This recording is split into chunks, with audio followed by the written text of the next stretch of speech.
Steve and Jill here. Hello. Welcome to the Land Academy Show, entertaining land investment talk. I'm Steve and Jack Butala. And I'm Jill Buwit, broadcasting from sunny Southern California. Today, Jill and I talk about the three moving parts of a successful business. And true to form, she has three and I have three, and I bet they're very, very different. This is going to be fun. Before we get into it, though, let's take a question posted by one of our members on the landinvestors.com online community.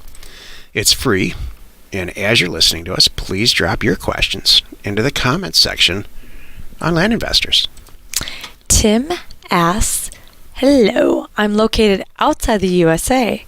Should I set up a virtual mailbox in the USA for sellers to mail the signed acceptance letter of my offer? Or do you think they will mail to my location in Canada? I want to remove all barriers that could prevent customers from accepting my offer. Good. However, I'm not sure if a virtual mailbox presents any other issues down the road for this type of business. I would appreciate if you should provide any direction. Thanks. I love his attitude about this. Yep. Flat out says right from the beginning, I want to set this up right. I'm taking responsibility for it, and I want to make it easier for the customers and the sellers and the buyers. I'll adjust to them. So that right there is massive. You're totally separating yourself from most people with that attitude. So that said, yes, no one was going to mail anything to Canada. I just don't know why. I wouldn't personally have a problem. I would probably think about it and maybe not do it, or maybe do it. But your gut reaction is correct. Get a mailbox. We have a mailbox in Arizona, and the guy that owns the mailbox company, the little store, he packs all of our stuff up once or twice a week and sends it to wherever we are in the country, and we manage it from there, or we send it to one of our company offices in another state other than Arizona. So, and they process it and get us the stuff that we, they take out the catalogs and junk mail and get us the stuff that we actually need. Right. There's also processors that will scan everything and send it to you. So you want to do that with that, and we want to get a phone number, same thing. You want to basically make it look like to the world and on the internet that you are living in Colorado or wherever you determine that works for you. Mm-hmm. And then keep it. Whatever you pick, make it easy, make it inexpensive, make sure they've been around for a long time, and keep it forever. So along these international lines, not many people know this, but I was talking to somebody recently about it, and it's something that everybody should be aware of. Counties, if you own real estate, a county sends you a tax bill once or twice a year, depending on the certain situation, but they're not required to do that by law. Counties are not required to reach out to you and make it easy for you to stick a check in an envelope or go online and with a credit or debit card and pay your taxes. They're just doing that to get a higher payment percentage yield. It's true. I will tell you, all the people I've ever talked to that work at counties or handle this kind of stuff do not send international mail. So they'll send all the tax bills out. But if there's a Canadian address, and almost always it's for this reason. The automated system that they're on doesn't handle those types of zip codes, or it doesn't handle how international addresses are structured differently. So when you start to buy property, I would heavily recommend you use that American address so you can get tax bills and stay on top of stuff. That's a good point too. Thank you. Anything? Nope. Today's topic, the three moving parts of a successful business. This is the meat of the show. Jill, let's go with you first. What are the three successful moving parts? Okay. You want me to list all three in order? Whatever you want to do. Okay. I'll list all three, and then you can see what works for you, what applies to you, and we can talk about them. So my three moving parts of a successful business are, number one, a clear overall vision. Number two, a smooth, self-sustaining operation, i.e., they solve their own problems. Hey, our number twos are right. Cool. Are the same, I mean. That's good. And number three is growth and scalability by increasing efficiency. Wow. You like that? I do. God, you're smart. Thank you. Did I get an A? Also, well, you're 50% of this. You can grade yourself. Yeah. Oh, well, I'm giving myself an A. What's good is that you actually took this this concept to a different place. Like, Oh. The three moving parts, I'm thinking about like a machine. And what are the actual moving parts of a business that, need to make it go? And yours is more of an academic, philosophical, and so it's good. Thank you. So what are yours? My number one, the number one moving part that every business needs, and this is where I think most businesses fail, is the number one part, is a startup type entrepreneur, weirdo, free thinker, way out there personality, which is usually me and that's my role in all this. You dream up a podcast. Everybody can say, oh, I'm going to do a podcast. And then not everybody can say that 800, 900 shows later. Right.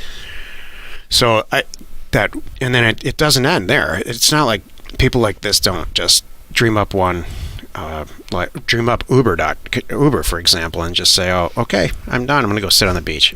Young people think that. Right. Mark Zuckerberg's not sitting around patting himself on the back today saying, wow, this website's great. Yeah. This has worked out for me. I can guarantee it. He's angry right now about something. Something's not working right. He's trying to start a new website or buy a company. It's just not going the way he wants. And, it killed Steve Jobs, that attitude, times 80. So you got to have that free thinking weirdo out front, blazing the trail. And then our number twos are exactly the same. You have to have an operations. This is moving parts now. An operations person that is basically bulletproof. That's the hardest part. I agree. It is for us, Jill, because we're not operations people. And through my career, all the way through my career, I have had so many false, silly conversations with people that call themselves operations people, and they're not at all. Real operations people are so detail-oriented that it makes you nauseous. Yes. That they obsess on stuff. Yes. We're very fortunate to have a real operations person right now. She's kooks about just making sure everything gets done. Yep. It's a very hard position to fill. And it's mostly because people think they are operations people, but they're not. Right. Wonder where that comes from. I do not know. It's not glamorous. Yeah, it's hard. It's hard work. It's a lot of hours. It's basically a lot of problem solving. It's kind of like the buck stops with you. And systems person. Right. Now it's with hard. IT, like, I'm old enough where there are companies without computers, and strangely enough, it was a lot easier. I think because you have to wear so many different hats.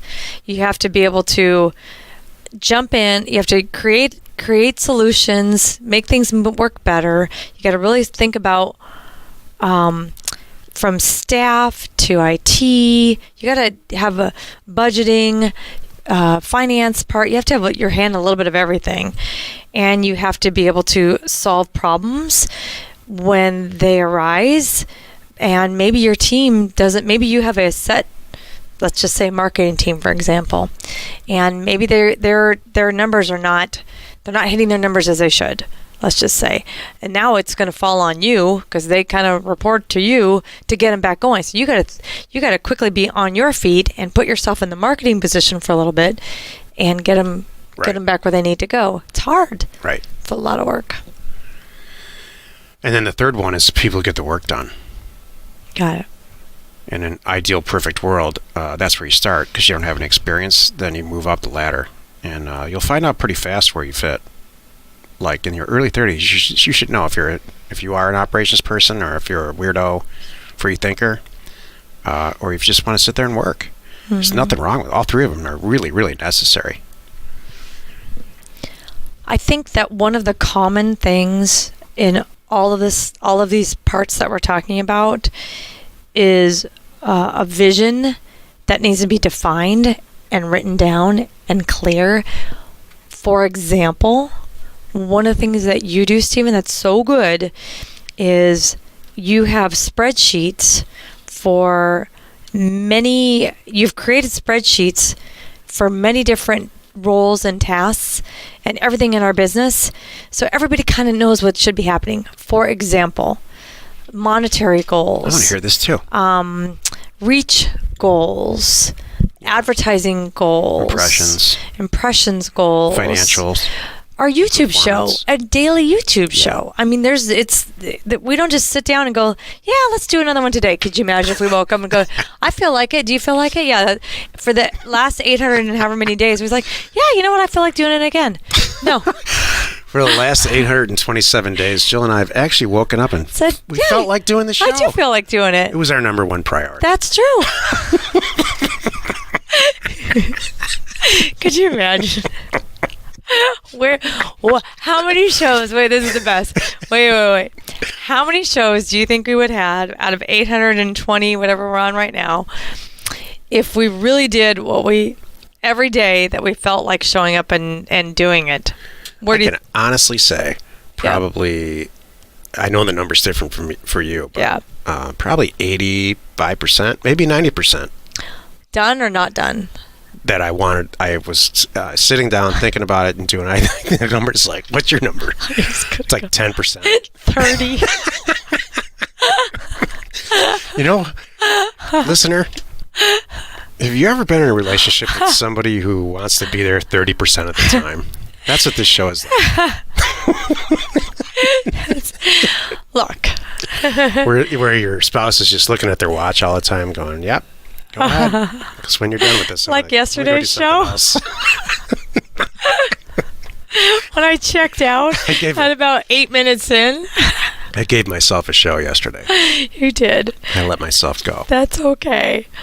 But it's hard, but it's true.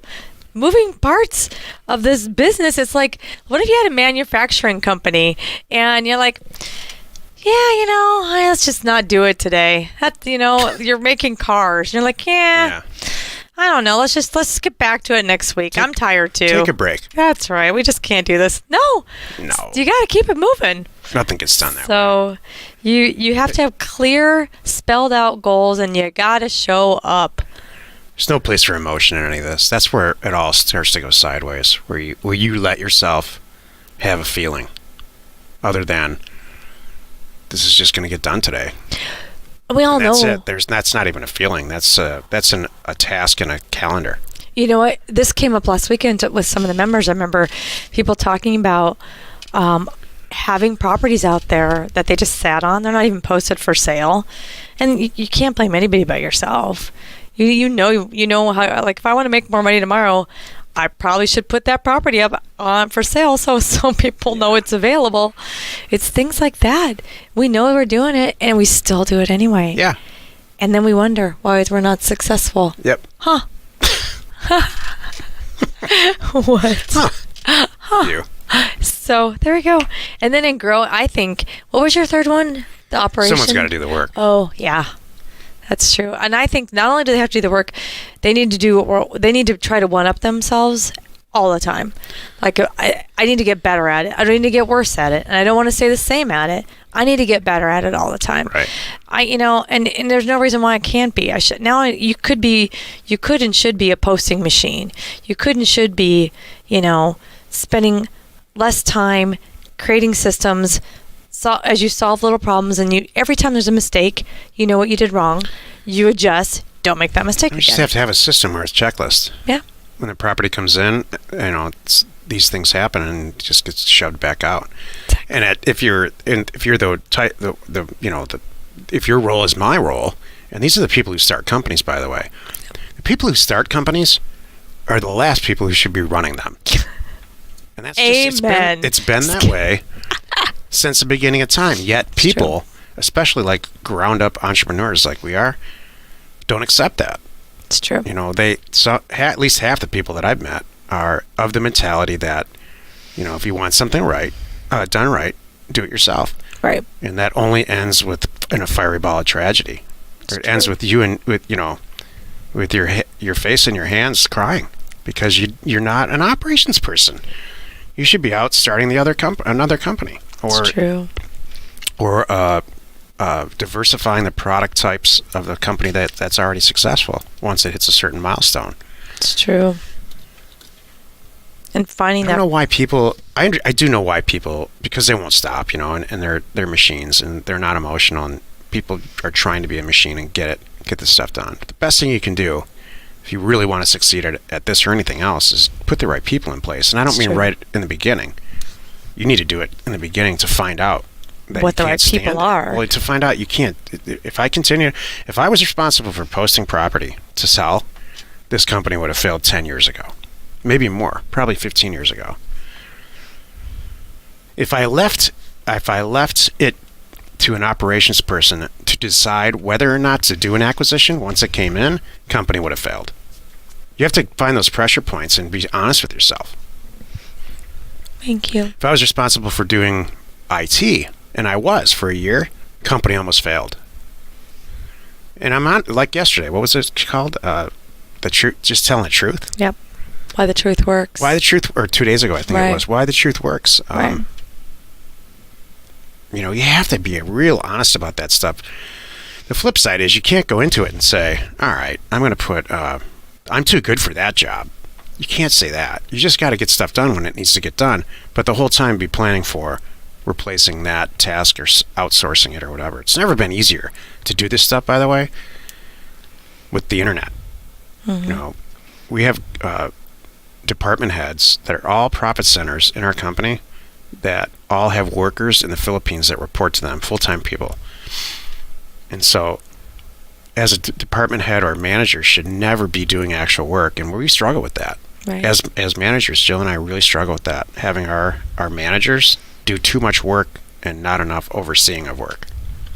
It's inefficient. You're right. So these three moving parts, to bring this back into perspective, they all have to be kind of working together. I mean, if you picture a bicycle, you know,